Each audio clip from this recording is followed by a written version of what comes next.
Hello and welcome to another incredible Educator Innovation Week panel discussion. Today's discussion is all about empowering creativity in the classroom and beyond. And I am so excited to welcome you and our incredible panel of guests. And first, I want to add my teammate and introduce you all to Elizabeth Schmuel. Hello, Elizabeth. Hey, everyone. I'm so excited you're here. This is going to be a great panel. Creativity is so important, so can't wait for everyone to meet our guests. Yeah, and Elizabeth, real quick, let everybody know who you are. You're one of our new teammates on Team Flipgrid, and I want to give you another chance to introduce yourself to the community. Absolutely. So I am a community program manager at Flipgrid. Such a great place, such a great community, and I am just so inspired by all of you. I amplify your voices on social media. So I am on the back end over there and just so grateful to be here. And former educator, artist, creator, farmer, so many inspiring things that you are a part of. And habla español también. Sí, también. Por supuesto, podemos hablar en español. Oh my gosh. Well, we are so excited to welcome you all. I'm going to go ahead and add our guests and let them introduce themselves. So guests, when we have you join in, let us know who you are, where you're joining in from, and a little bit about you. We're going to go ahead and welcome Theresa Hoover first. Welcome, Theresa. Hi. Thanks so much for having me. How are you? Doing well. Let us know a little bit about you and maybe your content or focus area, where you teach, where you're tuning in from. Sure. I'm a music educator and I'm in the Northern Virginia area right now. So awesome. I've been teaching for 19 years. And author of Pass the Baton, Empowering All Music Students. And we're going to get into this a little bit later, but we're so excited to have you on. Sharing your voice. Thank you, Theresa. Oh my goodness. All right. I'm going to go ahead and add another friend right now. And let's welcome the one and only Shandrick Tasby, everybody. Hello, Mr. Tasby. Hello, everyone. How are you, Shandrick? Doing well. How are y'all? Good. Thank you for joining us. Will you let us know a little bit about who you are, where you're tuning in from, and joining us live, and maybe what you teach? I'm Shandrick Tasby here from Northern Louisiana. I'm currently an elementary special educator, and it's been one of the best things I've ever done in my life, and there's absolutely nothing else I would rather be doing. Oh my gosh. And Shandrick, you are such an inspiring educator. I love the heart and passion you have for empowering all students. And also shout out LAQ, Louisiana Teacher of the Year. I think Region 7, right? Region 7, 2018. Awesome. Shandrick, thank you for adding your voice to this. We're so excited to have you today. Glad to be here. Awesome. Let's go ahead and meet another panelist friend coming in from the future tonight. Across the pond, we have a good friend, Mrunal Ganjale, everybody. Welcome, Renald. Hello, ma'am, and namaste all of you from India. Namaste, Mrunal. I am so excited to welcome you to this conversation. I know you are a teacher of young scholars and empowering students and members in your community in so many powerful ways. So thank you. Also, you just received a national ICT award for one of the educators across India for being an inspiring, educating, empowering teacher. So congratulations, my friend. Thank you very much, ma'am. And thanks a lot for inviting me in this wonderful talk.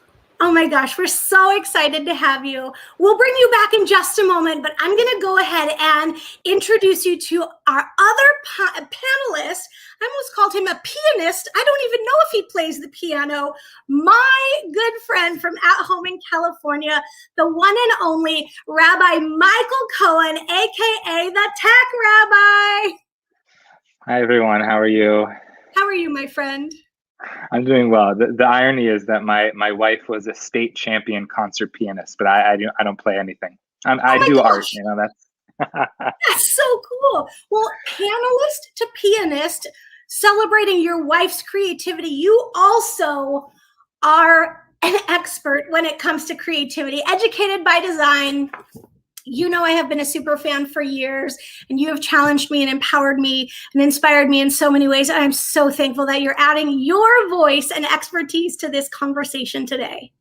Well, thank you. The feeling is mutual. You inspire the masses as well around creativity, voice, all of that. And I'm just excited to be part of this. Well, thank you. Thank you. I'm going to go ahead and invite all of our panelists back in and let everybody know you can join the conversation. So for those of you tuning in around the world today, thank you, thank you, thank you. We're so glad you're here. Definitely feel free. Share your learning on social. Tag at Flipgrid. Use that hashtag Flipgrid for all. The learning, the takeaways, the aha moments, the insights. I call them brain zings, what our panelists are going to share. But friends, are you ready to start with that first question? Yeah, Elizabeth, why don't you kick us off? Oh no, she's muted. I'm going to see. There we go. There we go. I'm back. I couldn't unmute. Sorry about that. So we would love to know, what does creativity look like in your community? Anybody can kick us off too. Who wants to jump in first? Yeah, anyone. All right, I guess I would. We could rock, paper, All right, scissors. so for me as a special educator, for me as a special educator, creativity looks a variety of ways depending on the day. We may do a ton of tech integration. We may do tons of paper. But it's all about being fluid in what you're doing daily to make sure that you're able to meet the student where they are and give them a sense of empowerment. So for me, creativity is in the classroom community is just being fluid and able to roll with the kids where they are and build them up from there. It's awesome. I'll build off of that. So one of the things that I think is really important about how we look at creativity is that we all have this innate capacity. We all have this creativity, and it's really about nurturing and trying to draw that out. And what I see the relationship with creativity and community is helping everybody that is in the environment to find their unique contribution and what they can contribute that is not necessarily something that everybody is well versed in, whether it's knowledge or a skill or a perspective, but getting everyone to feel like they have that contribution to something bigger than themselves. I love that. And friend, I know that one of the incredible messages you share, creativity is a mindset, not an art set. And that's something that I've taken as a big sort of shift and aha from you. And I love that there is this idea in your book, right, that when we finally understand creativity is a way of thinking, blending imagination with the world around us, true innovation can exist, right? So it's sort of like just a way to approach everything. And I love Shandrick talking about flexibility and looking for opportunities, because it looks different everywhere and it's not one thing you do, it just exists around us. So I love that thought. Theresa, I think you're ready. Yeah, I'm ready. So in the music room, it's interesting because, we're making music probably similar to art, as you're making art all the time, but making sure that the students have a chance to not just recreate someone else's music, but also put their own personal spin on it. And I think that's something that I try to incorporate in all of my classes, even if it's just a little bit each day. If I'm teaching in band, for example, we are working together to recreate someone else's music, but how can the students have a little bit of voice in that? How can they showcase their own creativity and take chances and, take a risk in ways like that?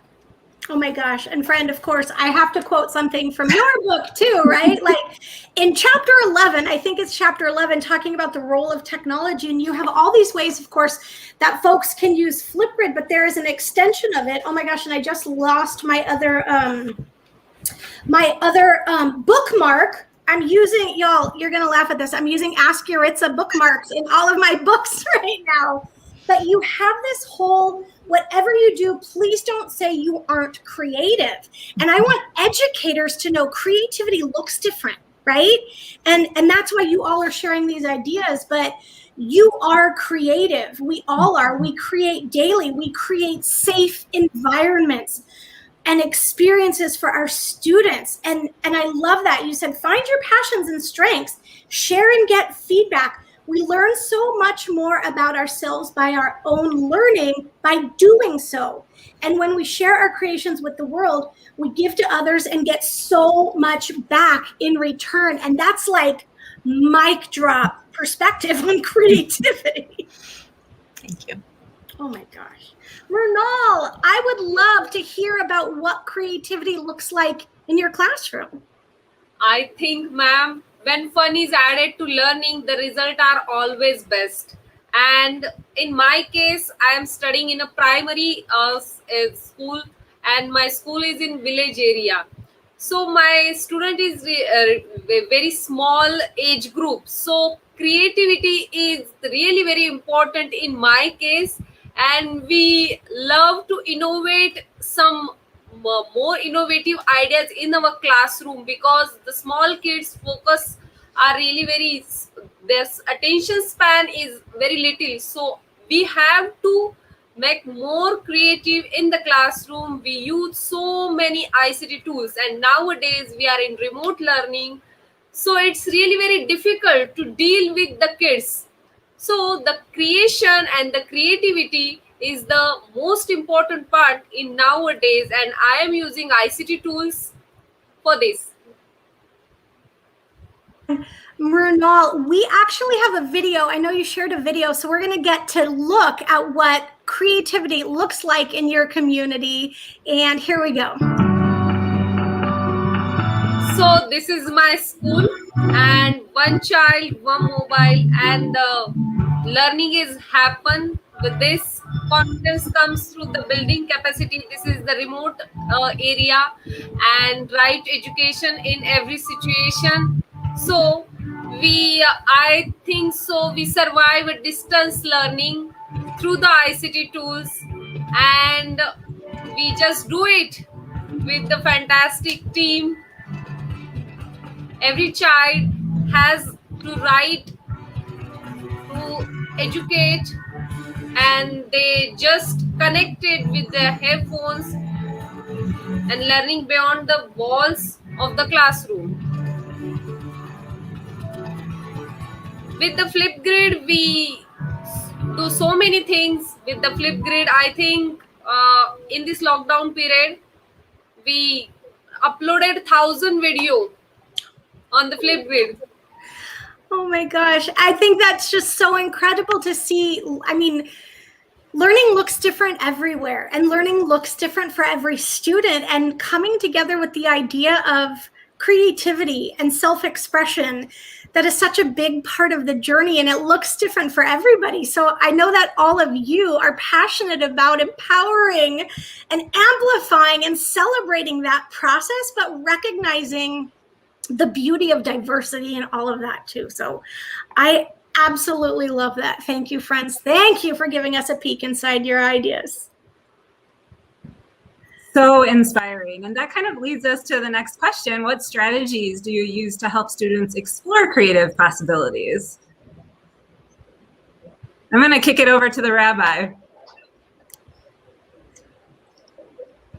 So one of the things that I think is really important for students is to really broaden the people that they connect with and get inspired and influenced by. And I run through a pretty fun activity in the beginning of the year called Circles of Influence, and it's a 4-circle quadrant.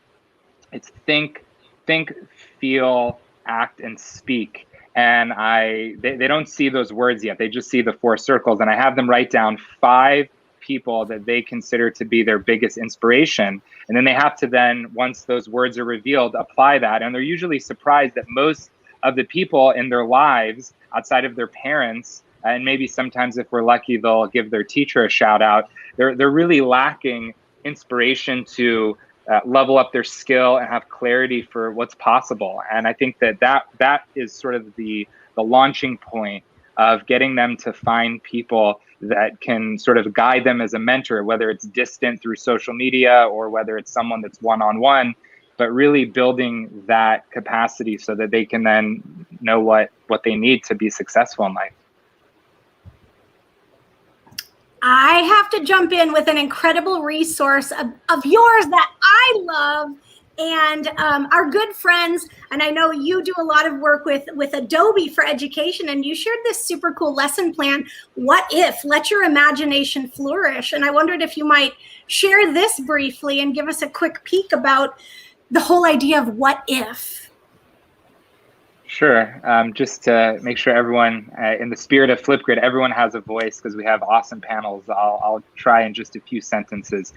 What if is about allowing your imagination to run wild so that you become comfortable with the idea that coming up with crazy ideas is okay, and you might not always end up with that as your final, but those crazy wild ideas can guide and inspire you to something that can end up being a really novel and meaningful solution. So building that resilience in students.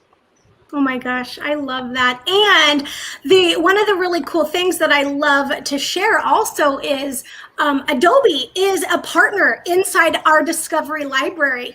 So if folks are wanting to find not only incredible ways to empower every voice, but other super like creative lesson ready to use templates, just head into Discovery and click on that button right inside of Flipgrid. And then when you view the partners, you will find so many valuable resources. Friends like the Tech Rabbi are sharing, our good friends. I mean, from the ISTE standards, creative expression, constructing ideas, so many possibilities. So, you know, I love giving people a tool and a resource, Michael. So thank you for sharing your expertise and empowering people with ready-to-use content too. Friends, anybody jump in. You're rich. You're full of these ideas. I know it. So okay, I do have some. Go ahead, Theresa. Theresa, okay. Okay, thanks.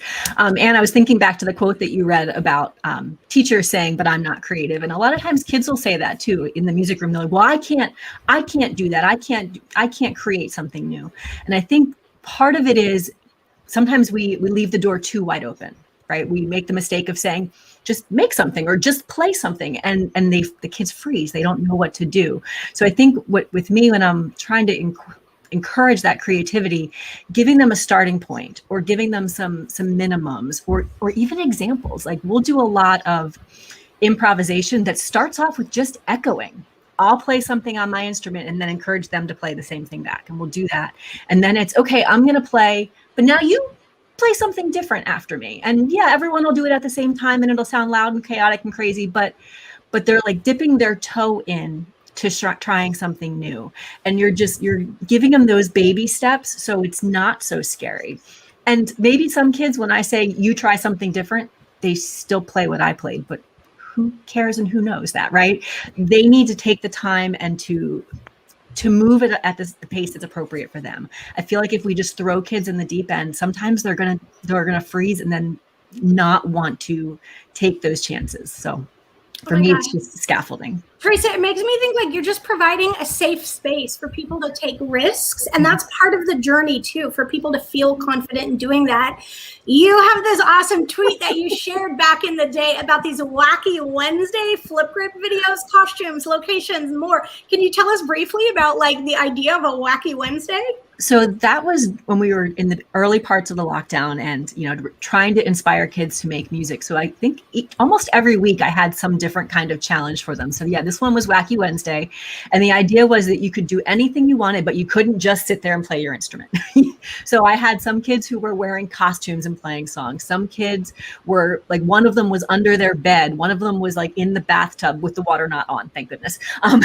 But some of them played the music backwards or upside down. They just did crazy little things, but it got them trying something different and having fun. And honestly, that's a lot of it, is just having fun when you're making music, and especially when we were in that somewhat dark time at the beginning of lockdown when a lot of things weren't fun. Oh my gosh. Thank you for sharing those ideas. Shandrick, let's hear from you then, Mrunal. All right. So one thing that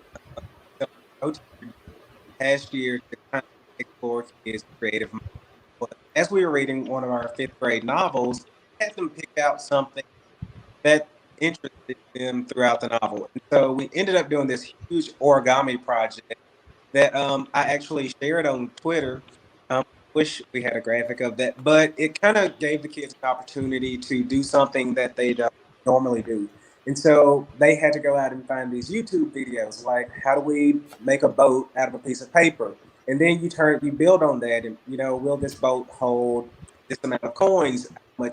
How strong is it? And so it turned into this big old week-long thing of that stemmed from our novel and turned into origami and turned into a math project. We're talking about weight and measurements and all kinds of crazy things. So for me, just having kids do things that they don't normally do to broaden their perspective of there's so much out there that we can do in this classroom that we can also use in our everyday lives. Like, who doesn't want to go home and show their family like how to make a boat out of a piece of paper?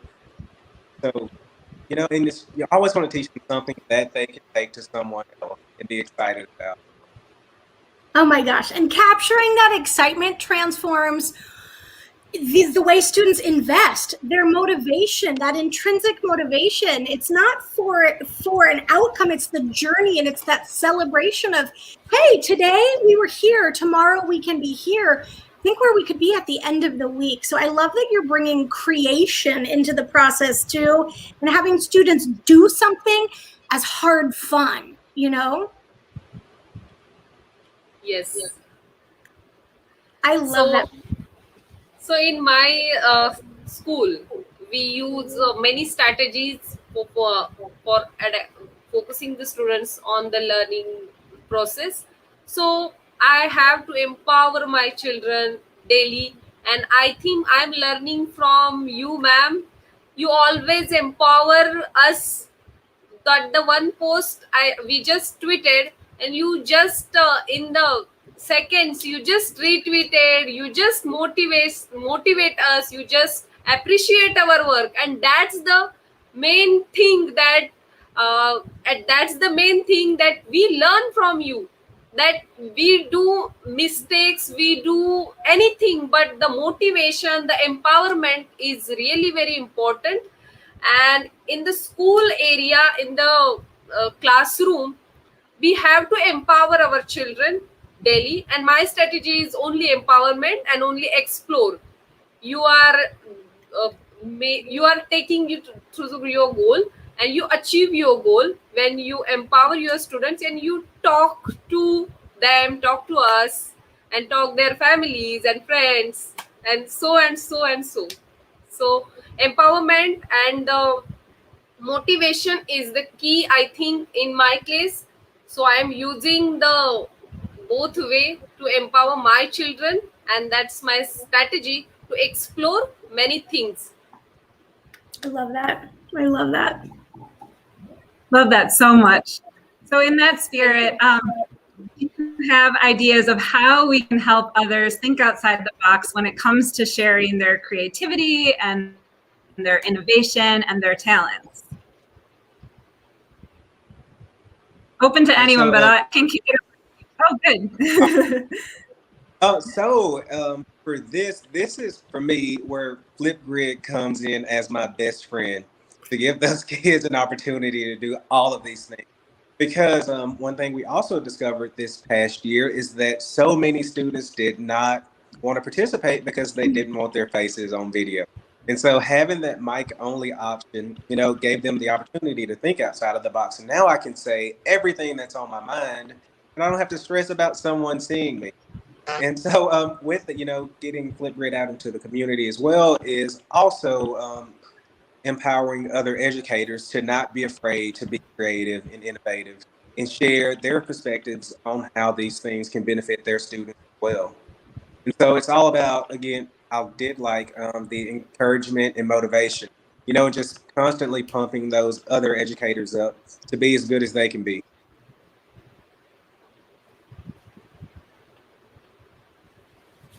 I'll add. I think one of the things that's really challenging for young people is that they lack the opportunity to build confidence, and really that's what it's about, right? If you go into a kindergarten classroom and they have not yet experienced the social pressure standards of what creativity and innovation is, so they're proud of their drawings and they're proud of the music they create, and they're proud of the way that they connect with people. But the moment that society creates that box for them, so then they feel stuck. And so I think it's about showing them that there really isn't a box. You have to have structure. You have to have there's laws of nature. But at the end of the day, that courage, that perseverance, and that experimentation, and really showing them that unlike most of school, right? Thank you. I was hoping someone would find that video, right? It's not about I'm pretty sure this group made their chair break on purpose because one had to do it, but it's that reflection piece, right? It's about really finding ways to look at life as a prototype and not in the rest of the school context of you better get it right, get it an A, because we're never going to do this again, and that will be your quality contribution for that area. So this was a group of students that had to support my weight with a cardboard duct tape chair. All groups won, but this one. Thanks for letting me keep that on the screen for so long. But like you say this, sometimes we have to fail to learn from it. And that's such a part of every creative process. I'm telling my 3-year-old niece as she's drawing and she's like, oh, I don't like that. I say, you can never mess up creativity. Your imagination keeps on going. Celebrate the process. This can become something new. There's no reason to get frustrated with it. And that transfers into every curricular and content area. Keep going. Let it become something new. What can we learn from it? And how can we make it different or better or change it? And that's problem solving in a nutshell, right? Yeah, and we have to celebrate the small wins too, the small little bits of creativity, right? Not just the huge, massive ones that everybody sees. I think if we can encourage the students and the teachers alike to just take that first step and then celebrate when it happens, that's going to help. I think boosting the confidence of the learners and empowering them to share their learnings with others, hence creating an atmosphere of collaboration across the globe. And the situation and the condition, it's depend on our classroom as well as our school. So we have to just empower, explore creativity in our classroom, as well as we just go through the 21st century learning skill, that is the creativity, collaboration, communication. So all the mixture of that, we have to just explore many things with the kids and the experiment in our, it means nowadays it's not possible, but we have to do it with so many tools like Flipgrid, like Wakelet, like Immersive Reader, and many more. So we have to connect it with children and connect it with their learning activities. Absolutely. And because we're almost out of time, but we definitely want to hear from all of you on this. Do you have any advice for folks wanting to try something new, but maybe unsure about empowering creativity in new and novel ways?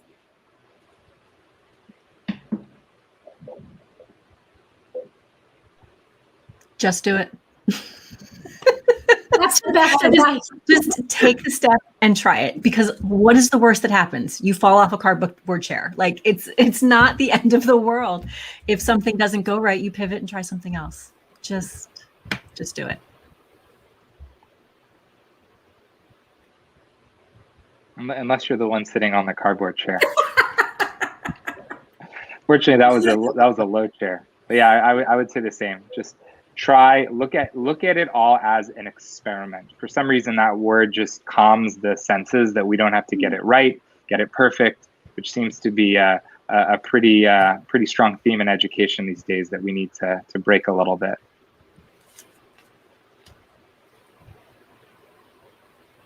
Yes, and just don't be afraid of any.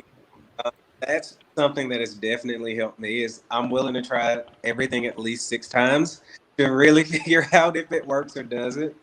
And so by doing that, we become more exploratory in what we want to do and how we can approach different situations. And so, never be unsure. Just try it.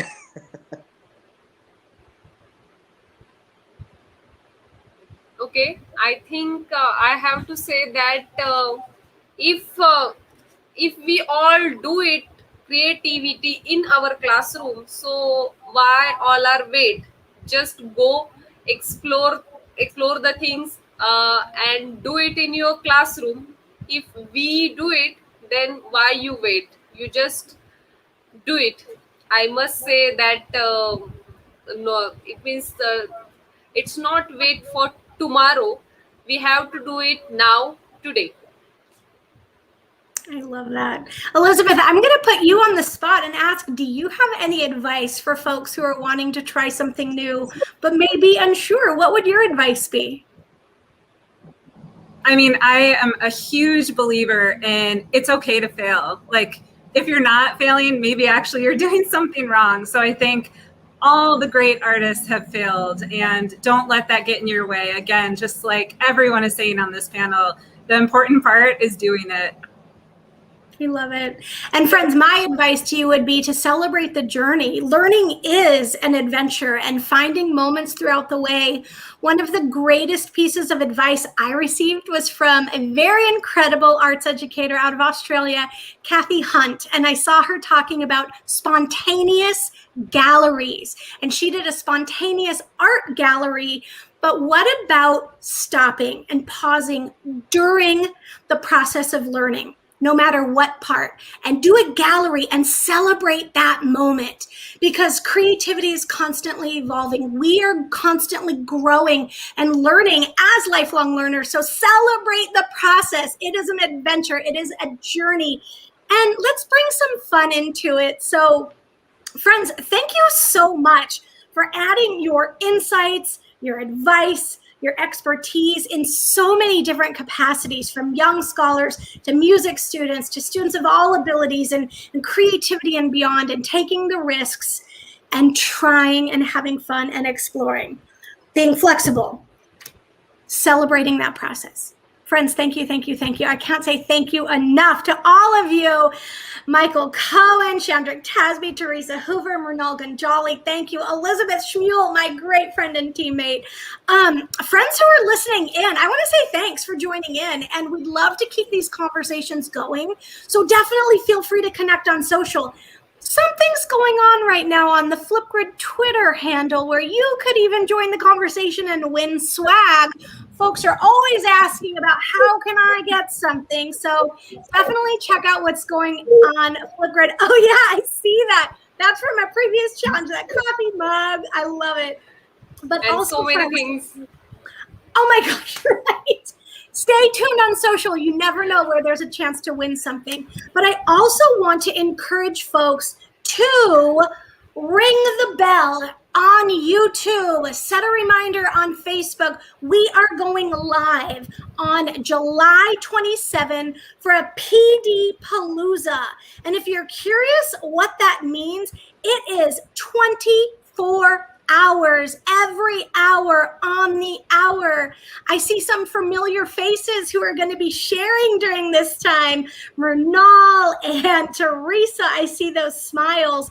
This is a 24-hour celebration of creativity and innovation. So definitely set a reminder every hour on the hour. Folks will be going live for 15-minute ideas.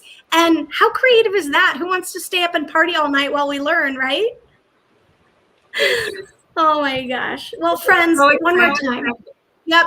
Elizabeth, why don't you close us out? A lasting thoughts, and thanks to our community. And I'll let you wrap it up, but I just want to say to my friends on screen, thank you, thank you, thank you. And friends listening in, thank you, thank you. Thank you very much, ma'am. Thank you, Ann. Thank you so Thank you, much. Elizabeth. Thank you. All right, everybody. We'll Bye. see Thank you. Bye, ma'am.